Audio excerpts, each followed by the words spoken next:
Bismillahirrahmanirrahim. Assalamualaikum warahmatullahi wabarakatuh. Salam jumpa kembali dengan channel Dunia Fana News. Tradisi berkendara di tiap negara itu berbeda-beda, termasuk di negara jiran kita Malaysia. Dalam hal klakson, tidak boleh sembarangan untuk membunyikan klakson sebab bisa terancam kena tilang. Tilang adalah singkatan dari bukti pelanggaran. Bila kita melakukan pelanggaran lalu lintas di jalan, kita akan dikenakan tilang. Kalau dalam bahasa Inggris disebutnya traffic tickets ya. Saya tidak tahu kalau di Malaysia disebutnya apa. Seperti diwartakan oleh Detik Auto dengan tajuk berita, sembarangan klakson di Malaysia bisa kena tilang atau bisa ketilang. Ini berita selengkapnya. Berkendara di Malaysia cukup berbeda dengan Indonesia, walau secara spesifikasi mobilnya tak begitu berubah. Yang paling terasa perbedaannya adalah kultur berkemudi dan aturan. Dua di antaranya ialah tentang penggunaan klakson atau horn bila di Malaysia disebutnya, dan bau jalan sebagaimana dikatakan oleh Amir kepada wartawan Detik.com Ruli Kurniawan di sela-sela perhelatan internasional Automodified atau IAM ya, kalau di Indonesia IAM Kuala Lumpur pada tahun 2019 yang lalu.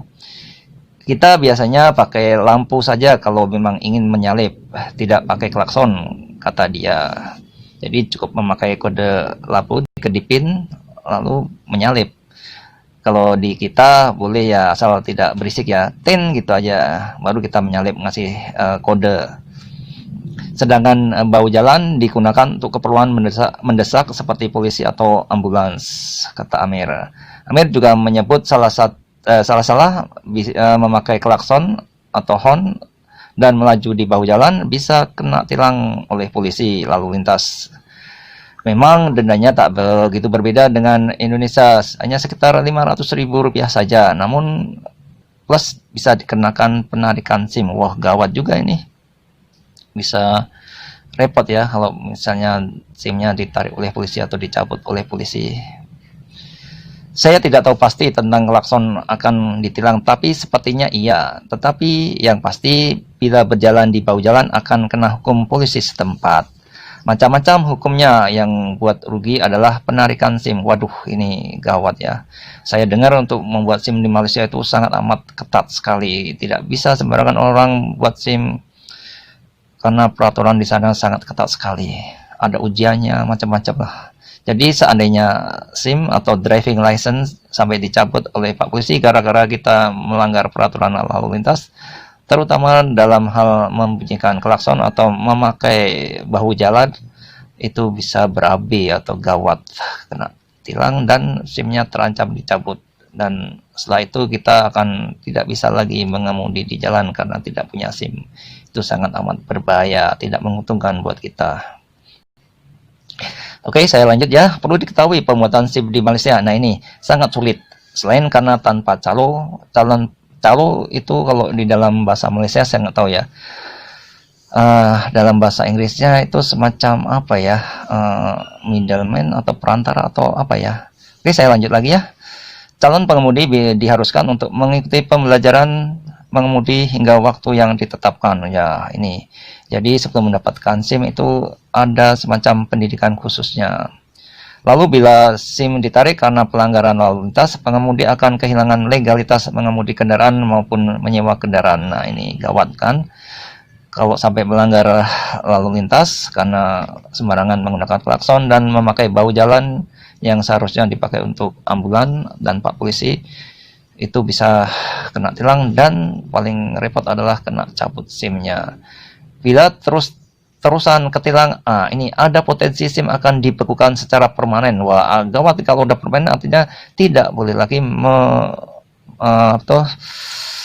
memakai SIM atau mengurus SIM ya. Sehingga pengemudi harus melakukan ujian pembuatan SIM itu. Jadi setelah SIM dicabut secara permanen harus melakukan ujian ulang lagi untuk mendapatkan SIM. Itu akan memakan waktu yang cukup ya, ini lama ya kalau sampai proses untuk pembuatan SIM, karena ada peraturan untuk mengikuti pendidikan sebelum untuk mendapatkan SIM. Setelah itu baru ada ujian-ujian. Ya, saya bisa membayangkan betapa rumit dan repotnya untuk mendapatkan SIM di Malaysia. Itu penting sekali, karena seorang pemegang SIM atau pengendara yang mempunyai SIM akan lebih berhati-hati dalam mengendara atau mengemudikan kendaraan mobil ataupun motorbike di Malaysia. Itu sangat bagus sekali untuk pendidikan kedisiplinan berlalu lintas di Malaysia. Oke, ini saya lanjut lagi. Atau pengemudi bisa terkena suspend selama waktu yang ditentukan untuk bisa membuat SIM itu kembali. Oh, jadi ini diskors ya, kalau di sekolah itu selama beberapa waktu sebelum akhirnya nanti setelah waktunya selesai, SIM-nya boleh diambil lagi di kepolisian atau di kantor polisi. Oke ya. Terima kasih atas perhatian Anda semuanya. Semoga informasi ini bermanfaat buat kita semuanya. Wassalamualaikum warahmatullahi wabarakatuh.